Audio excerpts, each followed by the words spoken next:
Charitable society and Narayana charitable society and medical college, क्यों ना CBI इसको इंक्वायरी करे।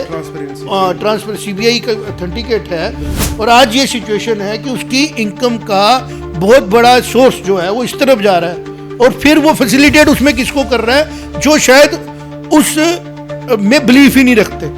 फिर चलाएं इसको जैसे चलाना है, चलते हैं। श्राइन बोर्ड को बैक रख के और कंटिन्यूअसली वहां से ड्रेन किया जाएगा डोनेशंस को, और फिर जो लोग उससे जुड़े हुए होंगे वो उसी लाइन में खड़े होंगे जिस लाइन में वो लोग खड़े हैं जो उसमें आस्था ही नहीं रखते।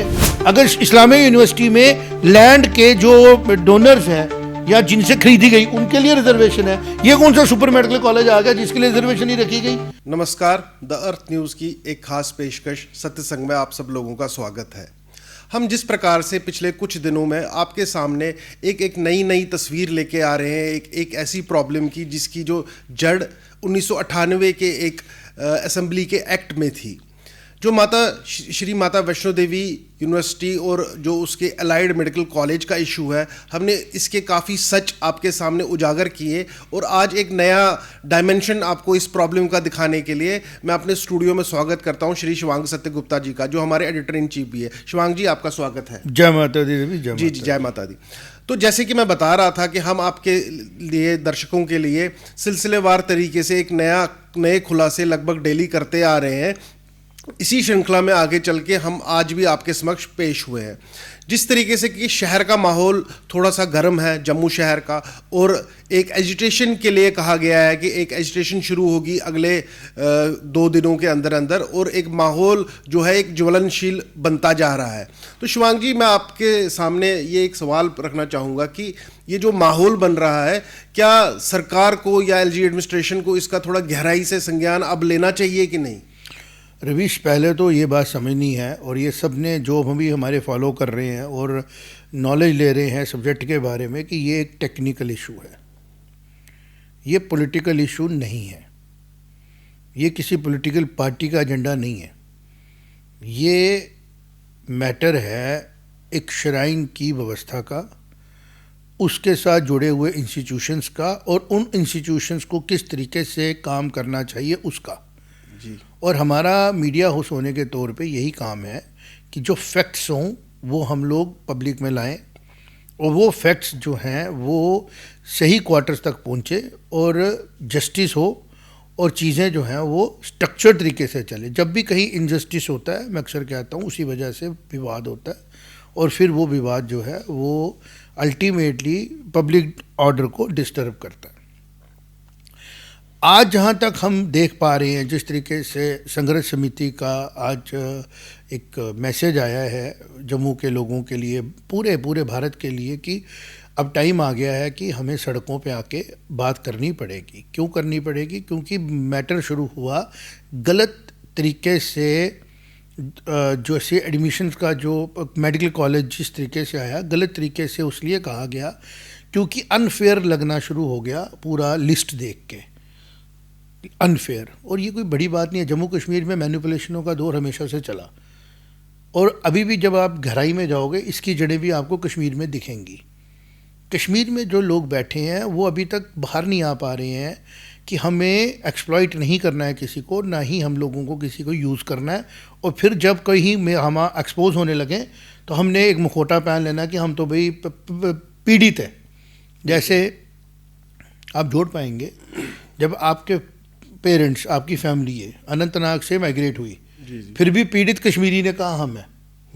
कश्मीरी पंडित पीड़ित नहीं है, वो कह रहे हैं वो तो खुल गए, वो तो एंजॉय कर रहे हैं, वो तो सीईओ बन गए कंपनियों के, ये बोल रहे हैं ना। ये जो विक्टिम कार्ड खेलने की बीमारी है ना कश्मीर को, ये मुझे लग रहा है अब इसका इलाज करने की ज़रूरत है, और वो इस बार संघर्ष समिति करेगी, और जम्मू कश्मीर की जनता, भारत की पूरी जनता मिलकर करेगी। कारण ये है, अभी 1 साल नहीं हुआ है, हादसों पे हादसे हो रहे हैं। बिल्कुल। कैसे हादसे हो रहे हैं कि 22 सरन में हम इसको टेररिज्म की तरफ से लेके जा रहे हैं, क्योंकि एक मानसिकता की समझ आती है। पूछा जाता है आपका धर्म क्या है, आप फलाना मुंह से बोल के बताओ। मैं मारने वाले का मानता हूँ, टेररिज्म एक मानसिकता है, लेकिन उसकी मानसिकता को जो सपोर्ट करते हैं वो किस मानसिकता के है? बिल्कुल। कश्मीर में सब लोग सड़कों पे आए, सबको दुख हुआ, टूरिज्म इफेक्ट हुआ, बिजनेस इफेक्ट हुआ, ठीक है। फिर उसी के 6-8 महीने के बाद पता लगता है कि वाइट कॉलर डॉक्टर बने हुए लोग जो हैं बिल्कुल वो इस किस्म की साजिशों में इन्वॉल्व हैं। अब उनको क्या बोलोगे आप?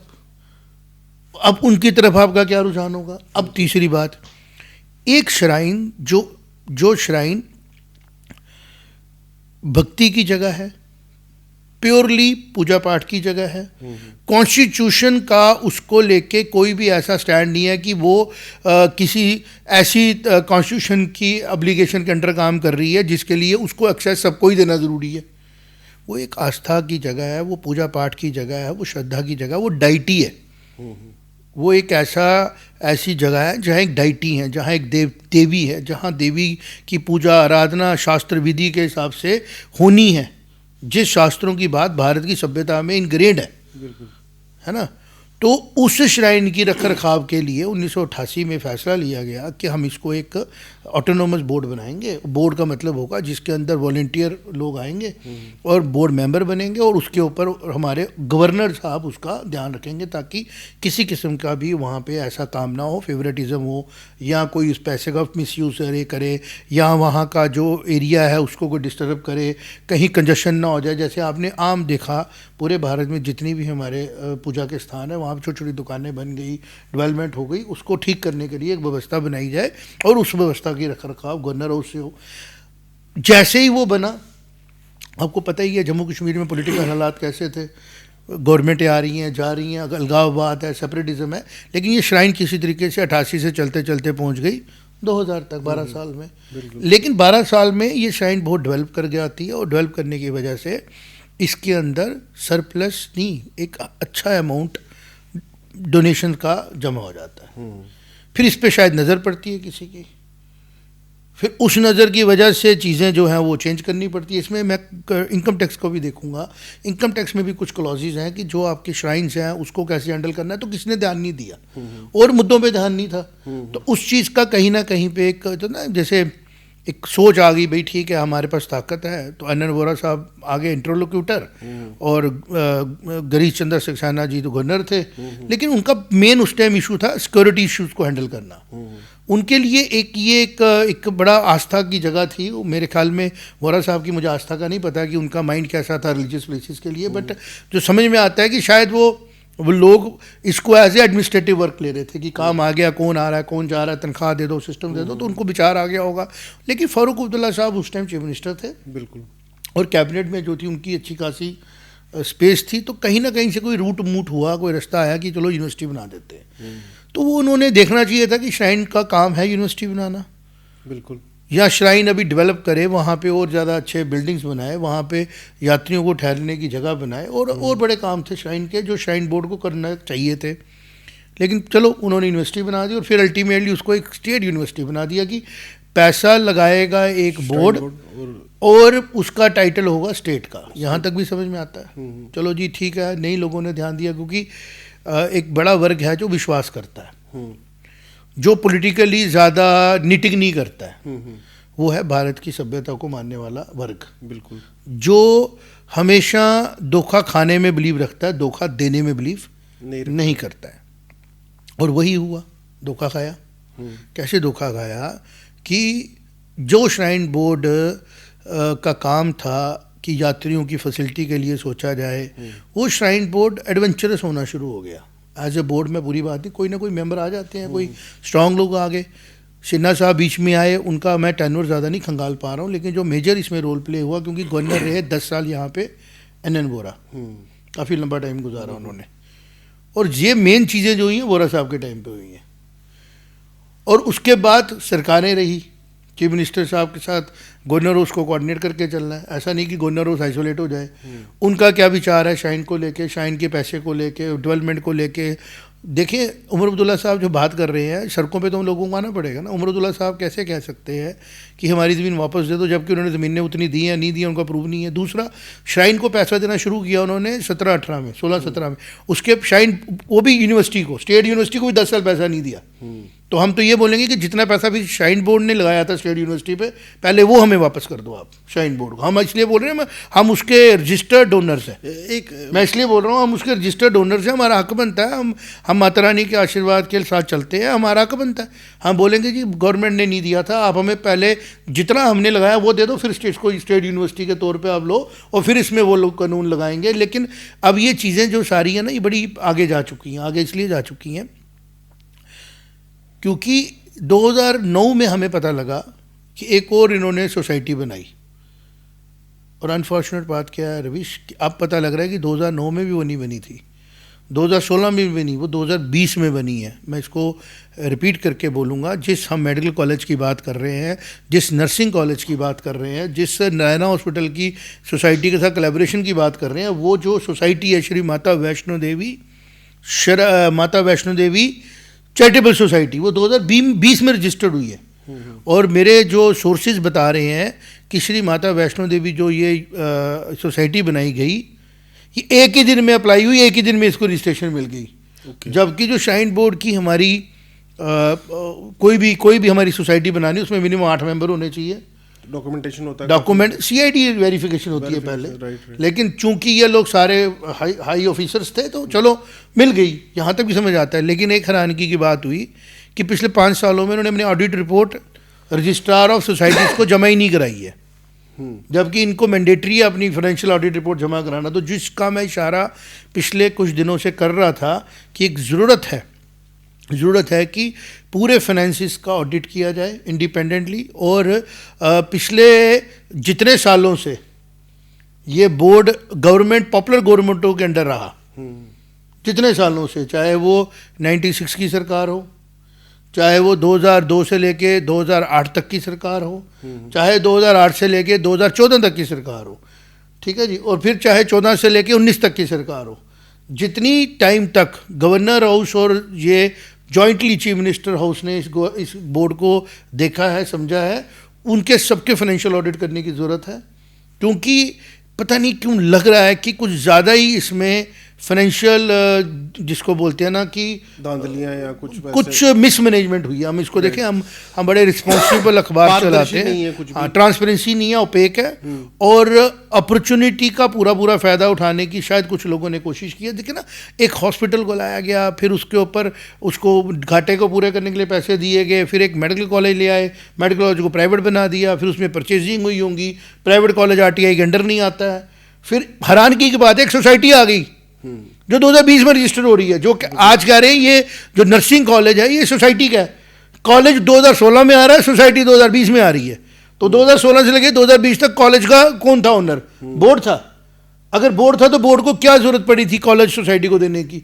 सोसाइटी बनाने के बाद नए इंस्टीट्यूशन बनाता बोर्ड, जैसे मेडिकल कॉलेज बनाया, अपनी एग्जिस्टिंग नर्सिंग कॉलेज को क्यों दिया उसने सोसाइटी को? और क्या प्रोविजंस हैं?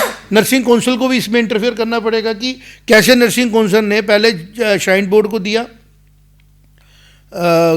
नर्सिंग का कॉलेज, BSc नर्सिंग होती है उसमें प्रॉपर, और उसके बाद क्या under work conditions, under work circumstances उन्होंने एक श्राइन की ही सोसाइटी को इसको टेक ओवर करने दी। ये सारी चीज़ें जो है ना, ये एक ना इंक्वायरी की तरफ लेके जा रही हैं चीज़ों को। और मैं ये एप्ट टाइम समझूंगा कि इस टाइम ऑनरेबल LG साहब जो हैं वो सब चीज़ों को सुधारना जानते हैं। अब देखें कि उन्होंने किस तरीके से जो गवर्नमेंट के अंदर बैठे हुए मुलाजम थे, जो लोग टेररिज्म के सिंपैथाइजर थे, उनको एकदम नौकरी से बाहर निकाला, बिल्कुल सख्त कार्रवाई की। जो भी कोई प्लस माइनस करता है एकदम PSA लगता है उसको, एंटी नेशनल एलिमेंट्स को बर्दाश्त नहीं करता। तो मुझे लग रहा है कि टाइम आ रहा है कि LG साहब जो हैं, हमारे ऑनरेबल LG साहब, वो देखें कि उन्होंने जब ज्वाइन किया और अगले 4-5 सालों में अगर वो बिल्कुल जिसको हम बोलते हैं ना कि उन्होंने लेटरें लिखी हैं NMC को कि जिस तरीके से क्योंकि उनके आने से पहले ये चीज़ें हारी हो चुकी थी, चल रही थी, और उन्होंने कहा कि अगर इस तरीके से कोई कॉलेज आता है जिसके अंदर उसके डिवोटीज के लिए कोई रिजर्वेशन नहीं है, तो ये एक बात बन सकती है। और साथ में उन्होंने खास तौर पे जो मैं ये समझता हूँ, उन्होंने ये नहीं कहा है कि किसी वर्ग विशेष को आप एडमिशन दें। उन्होंने, मुझे ऐसा असेसमेंट हो रहा है कि उन्होंने ऑल इंडिया काउंसलिंग के लिए रिकमेंड किया था कि क्यों ना ऑल इंडिया काउंसलिंग कर दें, ताकि जो भक्त माता वैष्णो देवी के पूरे इंडिया से आते हैं वो आ सकें, अप्लाई कर सके। लेकिन फिर वो जो कॉलेज बनाई ऐसा था कि वो आ ही नहीं सकता है। तो वहाँ से जो प्रॉब्लम शुरू हुई, जाते जाते वो प्रॉब्लम कहाँ पहुँच जाती है? जाते जाते वो प्रॉब्लम पहुँच जाती है फाइनेंशियल मिसमैनेजमेंट में, रॉन्ग प्लानिंग में, और लीगल इश्यूज हैं बीच में, जिसकी वजह से ये मेडिकल कॉलेज डिफंक्ट है। हम ये मानते हैं कि मेडिकल कॉलेज डिफंक्ट होना चाहिए और वो उधर जा रहा है। तो अगर संघर्ष समिति कोई प्लानिंग कर रही है रवीश, तो इन पॉइंट्स के ऊपर भी मैं चाहता हूँ लोग इस पर बातचीत करें, इंक्वायरीज बिठाएं, देखें, और क्यों ना इसकी तरफ जाया जाए कि सीबीआई इसमें इंक्वायरी करे। बिल्कुल, let the central bureau of investigation, अलजी साहब रिकमेंड करें कि मैं पिछले 20 साल के जितनी फाइनेंशियल ट्रांजैक्शंस हुई हैं between shine board, university and this society, charitable society and Narayana charitable society and medical college, क्यों ना सीबीआई इसको इंक्वायरी करे। ट्रांसपेरेंसी सीबीआई का ऑथेंटिकेट है, वो इंक्वायरी करे कि, क्योंकि बहुत बड़ा फाइनेंशियल इन्वॉल्वमेंट है। और अगर एलजी साहब इसके ऊपर कॉल लेते हैं तो मुझे लगता है कि उन्हीं से उम्मीद है, क्योंकि जिस तरीके के वो आयरन हैंड के साथ काम करते हैं, हम उनको विकास पुरुष बोलते हैं हमेशा। उसका सच ये है कि जिस तरीके से फ्लड्स में उन्होंने काम किया, अभी एकदम रोडें बन रही हैं, और हमारी खुशकिस्मत है कि एलजी ऑफिस है यहाँ पे।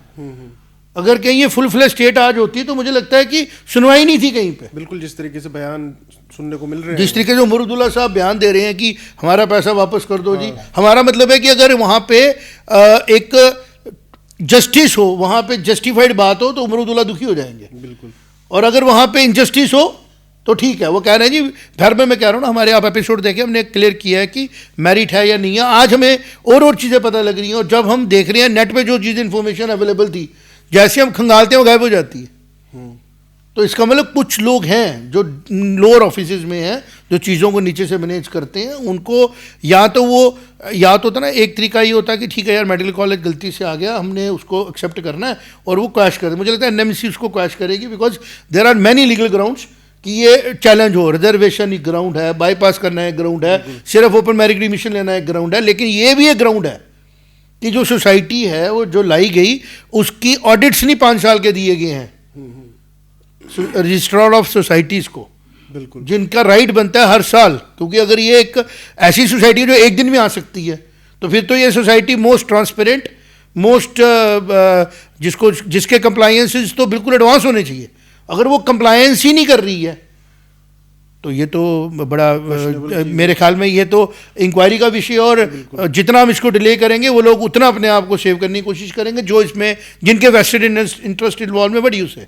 बिल्कुल, देखिए, प्राइमा फेसिया तो इसमें एक लूप होल्स दिख रहे हैं। जिस तरीके से ट्रांसपेरेंसी नहीं है, इंटरनेट पर डॉक्यूमेंटेशन अवेलेबल नहीं है, और जिस तरीके से आपने बड़ी इंपॉर्टेंट चीज़ बोली, आरओसी फाइलिंग्स तक हमें नहीं दिख पा रही है, जो हमारी रिसर्च टीम ने कोशिश की थी फाइंड आउट करने की, हमें नहीं मिल पा रही है। तो ये एक तो फाइनेंशियल इरेगुलरिटी तो है ही, प्लस ये फाइनेंस या पैसा किसका है? ये डिवोटीज़ की आस्था है, ये डिवोटीज़ की आस्था है, और ये एट द सेम टाइम, लेकिन अभी एक बात और मैं इसमें बोलूँगा, कुछ लोग इसको सेकुलरिज्म के साथ जोड़ रहे हैं। मेरा ये उनको रिक्वेस्ट होगा, मिनॉरिटी इंस्टीट्यूशन ना किसी की डिमांड है, ना हम भारत में चाहते हैं कि कोई भी इंस्टीट्यूशन अगर पब्लिक में आता है तो मिनॉरिटी या मेजॉरिटी की हम बात करें। वो मिलना है माइनॉरिटीज़ को, पार्लियामेंट ने फैसला किया, पार्लियामेंट का फैसला सर्वोपरि है, कॉन्स्टिट्यूशन है, उसको एक्सेप्ट करना है। लेकिन एट द सेम टाइम जो ये स्पेसिफिक श्राइन्स हैं, श्री माता वैष्णो देवी जी की श्राइन को दूसरी श्राइन नहीं है वर्ल्ड में, ये वर्ल्ड में एक है। बिल्कुल, ये यूनिक है और इसका रिप्लिका भी नहीं बन सकता, और ये एक बड़ी स्पेशल जोन है। तो इस जोन को एक कॉमनर की तरह नहीं लिया जा सकता। तो ये बिल्कुल जेन्युइन डिमांड है कि जो उसमें आस्था रखते हैं, जो उसके साथ एफिलिएटेड हैं, अगर कोई मुस्लिम है, कोई सिख है, कोई ईसाई है, कोई बौद्ध है, वो कहता है मैं भी एफिलिएटेड हूँ श्री माता वैष्णो देवी जी के लिए, उसका भी हक बनता है। आप इसको बात को समझे, हक बनता है उसके रिसोर्सेज पे पहले। लेकिन अगर कोई कहता है जी मेरा फेथ नहीं है, लेकिन मैं उसके रिसोर्स का बेनिफिट लेना चाहता हूं, तो इसके ऊपर सोच विचार करनी जरूरी है। देखिए, जैसे ये बड़ा सेंसिटिव लाइन है। देखिए, हम भी दिन ब दिन एक नया खोज कर पा रहे हैं, हमें भी नई चीज़ें रिवील हो रही है। जो हमारी टीम बैठी हुई है, जब वो हमारे पास इंफॉर्मेशन लेके आती है, और जब हम इसको देखते हैं और एनालाइज करते हैं, हमें भी पता लगता है कि नई चीज़ें निकल के आ रही हैं। देखिए, अभी तक तो मैं आपको बोलूँगा, देखिए, मैं खुद भी न्यूज़ से जुड़ा हूँ, लेकिन आज तक ज़्यादा ध्यान नहीं गया कि वैष्णो देवी जो यूनिवर्सिटी है, श्री माता वैष्णो देवी यूनिवर्सिटी जो है, इसका प्रक्रिया क्या है काम करने की, या एडमिशन का प्रोसेस क्या है, हमने इसके ऊपर ध्यान नहीं दिया था। लेकिन जिस तरीके से इसका दुरुपयोग किया गया बोर्ड बना के। जो देखिए, मैं आपको ये बात बताऊं, आप बिल्कुल में आम जनता इसमें अब जाए, गूगल करे, सर्च करे, बड़े बड़े प्लेटफॉर्म है, आपको ये पता लगेगा कि ये एजुकेशनल इंस्टीट्यूशन जो बनाया गया श्राइन बोर्ड के द्वारा, ये श्राइन बोर्ड का फंड डेवलपमेंट सब कुछ स्टॉल कर रहा है। और कौन लोग इसके बेनिफिशियरीज हैं, कौन लोग इसको लाए, अब वो अगर चर्चा करेंगे तो टाइम वेस्ट होगा। कम से कम फर्दर इसमें डिल्यूशन ना हो। जितना डैमेज हो चुका कोलेट्रल ना हो। अब ये कोलेट्रल डैमेज जो है ना, डैमेज से बढ़ रहा है। कोलेट्रल डैमेज क्या हो रहा है कि दो कम्युनिटीज़ के आपस में मतभेद बढ़ रहे हैं, इसका कोलेट्रल डैमेज। और किन्होंने द्वारा किया गया? गलत फैसलों के द्वारा किया गया। गलत फैसला ये किया कि जिस बोर्ड का काम था मैनेजमेंट ऑफ श्राइन, वो मैनेजमेंट ऑफ एजुकेशन में कैसे आ गया? और वो एजुकेशन में अगर सरप्लस से आता तो भी ठीक था, वो एजुकेशन में डिपॉजिट से आ गया। और आज ये सिचुएशन है कि उसकी इनकम का बहुत बड़ा सोर्स जो है वो इस तरफ जा रहा है। और फिर वो फैसिलिटेट उसमें किसको कर रहा है? जो शायद उस में बिलीफ ही नहीं रखते, उस आस्था के साथ जुड़े हुए ही नहीं है। तो इसमें कौन सी गलत बात है? अगर लोग सड़कों पे आके कह रहे हैं कि जो आस्था में बिलीव करते हैं वो बेनिफिशियरी हो तो भी ठीक है, और अगर वो नहीं बेनिफिशियरी हो सकते हैं तो क्यों इन इंस्टीट्यूशनों को चलाने दिया जाए? हम चाहते हैं कि ये श्राइन अपना काम करे और ये सारी एजुकेशन इंस्टीट्यूशंस को किसी और तरीके से डेवलप करने के लिए, अगर वो स्टेट है तो स्टेट रख ले, पैसे दे दे श्राइन बोर्ड को, श्राइन बोर्ड वापस हो जाएगा उधर से। अगर हॉस्पिटल चलाना है तो उसको भी जो श्राइन बोर्ड की इन्वेस्टमेंट हुई है लोगों के डोनेशन से वापस कर दिया जाए, फिर चलाएं इसको जैसे चलाना है, एजुकेशन चलते हैं। श्राइन बोर्ड को बैक रख के और कंटिन्यूअसली वहां से ड्रेन किया जाएगा डोनेशंस को, और फिर जो लोग उससे जुड़े हुए होंगे वो उसी लाइन में खड़े होंगे जिस लाइन में वो लोग खड़े हैं जो उसमें आस्था ही नहीं रखते। बिल्कुल, ये तो गलत बात है। और इसके लिए लोग सड़कों पे अगर आ रहे हैं तो इसमें लॉजिक है, इसमें फैक्ट्स हैं, इसमें ट्रुथ है, और इसमें पॉलिटिक्स ना लाई जाए। बिल्कुल बिल्कुल, पॉलिटिक्स को इसको बाहर रखा जाए। तो जो भी पॉलिटिकल पार्टी हैं वो देखें, समझे और फिर समझ के इसके ऊपर कमेंट करें। एज मीडिया हाउस हम अगर उधर से भी कोई मुद्दा आएगा उसकी भी बात करेंगे, लेकिन कैसे करें? जब हम गुलाम शाह बड़शाह में जाते हैं, चाहे रीजन मिनॉरिटी स्टेटस मिलना है, चाहे रीजन एसटी कैटेगरी है, वहां पे है ना रिजर्वेशंस।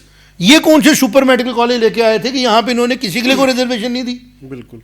तो कैसे कंपैरिजन, कैसे दो चीजें हम बोलेंगे पैरिटी में? बिल्कुल नहीं है। बिल्कुल।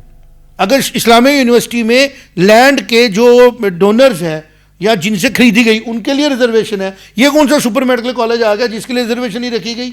ये तो मुझे लगता है कि किसी विमजन ऐसे किसी ख्यालों में खोए हुए लोग थे जिनको लग रहा था कि ये श्राइन जो है ये शायद एक पिकनिक स्पॉट जैसा उनको लग रहा था, और उन्होंने उस तरीके से उधर से आने वाले पैसे से बोला हम अपनी मर्जी से। उनको समझ आई कि माँ जागृत है। ये शिवांग सत्य गुप्ता नहीं बोल रहा है, ये रवि शांडू नहीं बोल रहा है, ये संघर्ष समिति के वो वहाँ के लोग नहीं बोल रहे हैं, ये हर जनमानस नहीं, ये माँ दुर्गा आदिशक्ति बोल रही है। वो खुद थोड़ी आएंगी। बिल्कुल, उनके पास सोर्सेज हैं, उनके पास वो कुछ भी चाहते हैं, वो योग माया है, वो विष्णु भगवान को सुला देती हैं। हमारी तो खाती नहीं है। अगर उन्होंने जगाया है ना, तो जो लोग आज कोई मैनिपुलेशन कर रहे हैं मैं उनसे रिक्वेस्ट करता हूं मत करें। माँ दुर्गा ने सप्तशती में पढ़ने में आता है, एक हुंकार से ना भस्म का ढेर बना देती हैं वो। अगर श्राइन बोर्ड से गलतियां हुई हैं, मुंह में कहते हैं ना तेल डाल के ना माँ के सामने खड़े होकर गलतियों की माफ़ी मांग ले। नहीं तो माँ ने लोग चुने हैं, एलजी साहब बैठे हैं, फाइलें खंगाली जा रही होंगी, देखी जा रही होंगी। मुझे पूरा विश्वास है एलजी साहब की भक्ति के फल के रूप में माँ ने उनको चुना है। बिल्कुल, अपने अंदर से, अपनी श्राइन से, अपने मंदिरों से, अपनी जगहों से वो सारी चीज़ें दूर करने का जिसकी परमिशन माता रानी नहीं देती है। बिल्कुल, मुझे ऐसा लग रहा है। जी जी बिल्कुल। 1998 में जो एक एक्ट के द्वारा एक बोर्ड बनाया गया, एक जो भारत में डेवलपमेंटल पर्सन या एक एबल एडमिनिस्ट्रेटर के तौर पे माने जाते थे, जगमोहन जी, उन्होंने एक बोर्ड का निर्माण किया। और एक बोर्ड का दायित्व क्लियर था कि आपने इस श्राइन और जो ये पहाड़ है जो जहाँ पर माता विराजित है उधर उस सारे इलाके का आपने ख्याल रखना है, डिवोटीज़ की फैसिलिटीज़ का आपने ख्याल रखना। लेकिन उससे भटक के कहीं काफ़ी दूर जाके सिर्फ 10 ही साल में वो एक नई चीज़ में जुड़ गए, जिसमें कि एक यूनिवर्सिटी खोली गई, एक एजुकेशनल कैंपस खोला गया, और आज उसके करीबन 27 साल बाद मेडिकल कॉलेज की बात चल रही है। तो कहीं ना कहीं हमें समझना पड़ेगा 1988 में जो बोर्ड बना, बोर्ड का केवल और केवल काम था श्राइन की संरक्षण करना, जो त्रिकुटा हिल्स है उनकी रक्षा करना, और जो आने वाले डिवोटीज़ है उनकी फैसिलिटीज़ का ध्यान देना। तो इतना दूर जाके कि एक मेडिकल कॉलेज तक पहुंच के और अपने फंड्स को डाइवर्ट करके ये एक अच्छा जो संकेत है वो नहीं दे रहा है सोसाइटी को। तो मैं, जो हमारे एलजी साहब हैं, उनसे हमारी इल्तिजा रहेगी कि आप इसकी गहराई से जांच कीजिए, पूरे पुराने डॉक्यूमेंट्स खंगालिए और देखिए कि हमारी आस्था के साथ कहीं कोई खिलवाड़ तो नहीं हुआ है, कोई सरकारी पैसा या जो बोर्ड का पैसा है उसका कोई कहीं जो दूसरी तरफ ना मोड़ दिया गया हो। आप इसकी जो जांच है वो प्लीज़ करिए, और जो हमारे व्यूअर्स हैं वो अपने कमेंट बॉक्स में ज़रूर रखें और अपने जो विचार हैं हमें बताइए कि आप इसके बारे में क्या सोचते हैं। धन्यवाद हमसे जुड़ने के लिए। जय माता दी।